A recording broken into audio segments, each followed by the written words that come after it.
Brandon Aiyuk, I honestly, a few years ago, Martin, I was saying Debo Samuel might be the best football player in the world. Just football player. I could square that.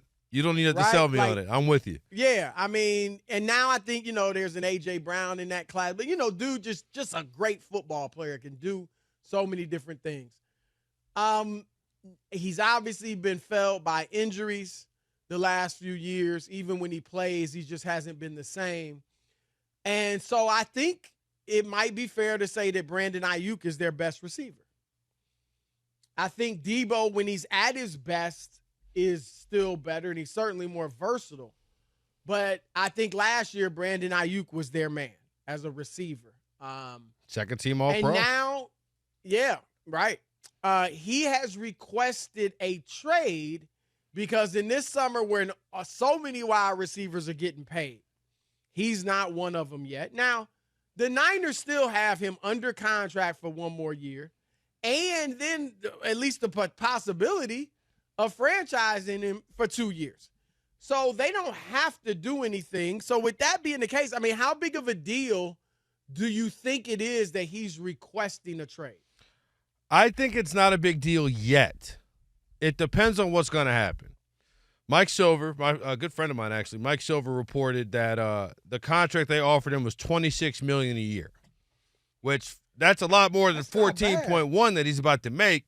But I think if I'm if I'm Brandon Aiyuk, I want at least a number that starts with 3, maybe closer, 29.5 when I'm looking at Justin Jefferson making 35 and A.J. Brown making 32. Like, those guys up above him. The reason I say not yet is because we've seen this in the past with the 49ers and some of their key players, right? George Kittle, he didn't sign his extension until August 13th of 2020 when he was up for a deal. Debo Samuel, you just mentioned him. He didn't, remember just 2 years ago, he requested a trade. He didn't sign his extension until July 31st. So I'd say I will officially go into DEFCON 1 in terms of Brandon Aiyuk and his contract situation with the Niners. I'd say I'd give it August 1st for me to really start to be concerned about it. I think demanding a trade. So you seem to think they're going to offer him, because the situations you mentioned, the Niners ended up ponying up. That's what I'm saying. I'm not sure they're going to do that in this case. I think it depends on what pony up looks like all the way, but the 49ers have shown that they value their core players. And they just made Christian McCaffrey the highest paid running back in the NFL. If they view Aiyuk as a guy that they can keep, they'll get this done. If they view him as a guy that is somebody that they can easily find replacements for, they won't. And it kind of leans like they think they'll be able to find replacements for him, drafting Ricky Pearsall in the first round, paying Juwan Jennings all that money, right? Because the third wide receiver got paid like he's a number 2, right? And I think that Debo, for as good as a football player he is, I don't know about a pure wide receiver when you consider all the things that go into what Debo is asked to do versus all the things that wide receivers are asked to do. Debo, those are 2 different jobs. Like we talk about Aiyuk, how good he is. I've never seen him take a handoff. He's a pure receiver. And that's kind of what Debo had an issue with initially when they wanted him to do so much running with the football, right? Right. Is that he knew it could wear him down and water him down as a receiver. And to be honest, Martin, it seems like it's kind of done that. It really seems like it's kind of done that. I think the difference here is that the Niners know that a year from now, they're likely going to be paying Brock Purdy some pretty big money. And so can you afford to have a Debo, a Kittle? You already got, of course, Bosa and some defensive players, McCaffrey, now Aiyuk, like all these guys, and then you're going to have Purdy. Right. All these guys making that much money. That is the question, and I think that's what they're mulling over, and that's why Aiyuk's only been offered $26 million a year. Here's how it can become ugly, because I don't really feel like they're going to pay him the huge money he's looking for. Not that they don't value him, but I just think they feel like, one, they're going to have to figure this money thing out as they move forward with Brock Purdy next year. They're in a very good space right now because he's not making any money. And they also know we've got control. Again, Aiyuk is under contract. Right. They can franchise tag him for 2 more years. Does it really suit Brandon Aiyuk? And he is great. Don't get me wrong. But does it really suit him to sit out a year? Or I can't even imagine him sitting out the whole season. But you know what I'm saying? Like, is that good for him? It's kind of like T. Higgins in Cincinnati. I know he's been franchised, but T's not happy, but he's said, look, I'm going to play this year.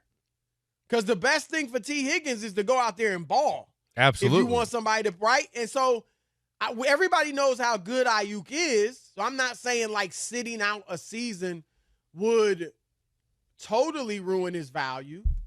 But we are at a time, Martin, where there are a ton of wide receivers out there that are good.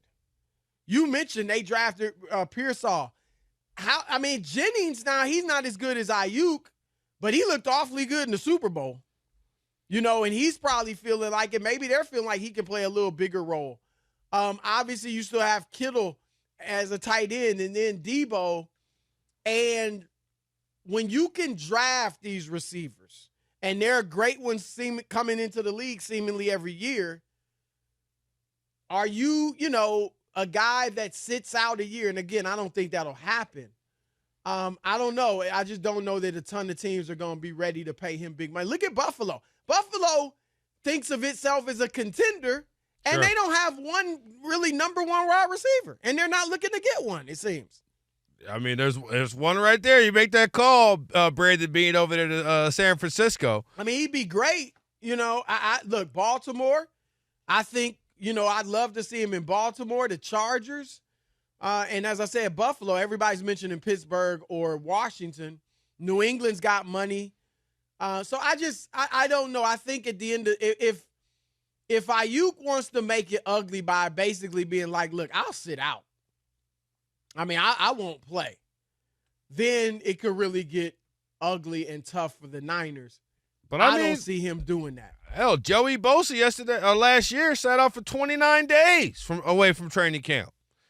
It's like the 49ers to me have shown they are not afraid to get down in the mud and hold on with some of these guys. They keep their powder dry over there in San Francisco when it comes to these holdouts. They don't get worried about it.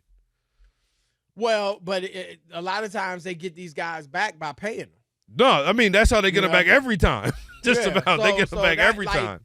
I just don't – I don't know. And I think they really value Aiyuk. He's really good.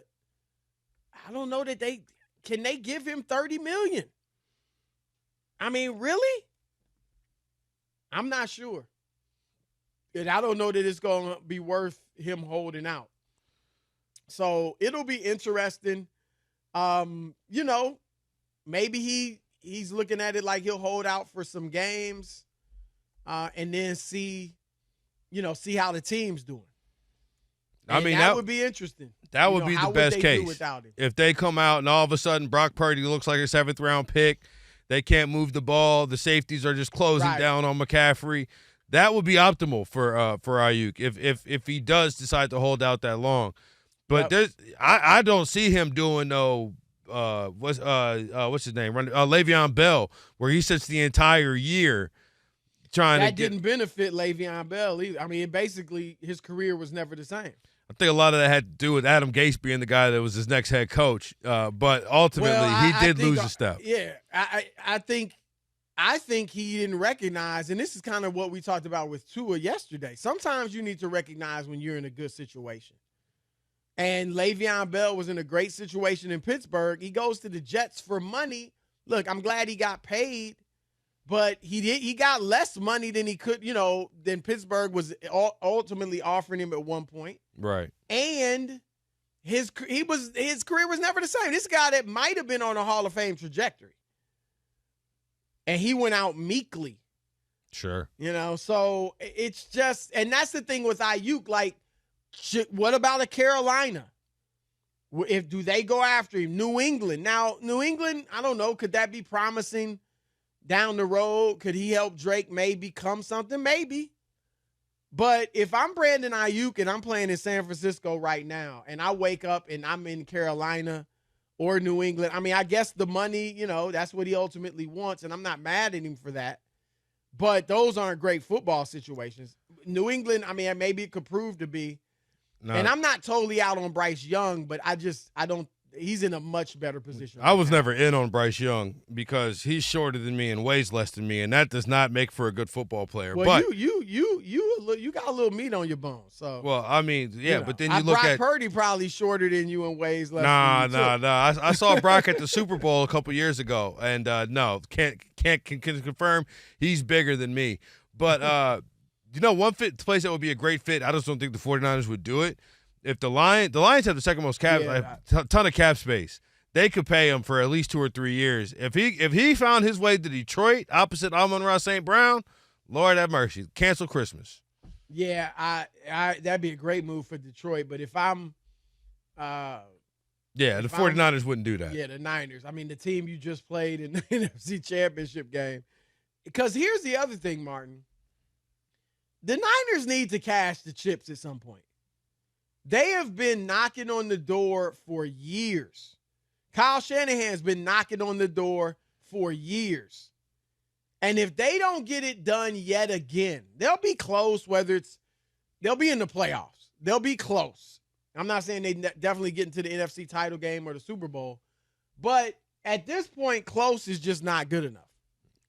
And so that's another reason that they can't withstand, a really problematic situation with Brandon Aiyuk.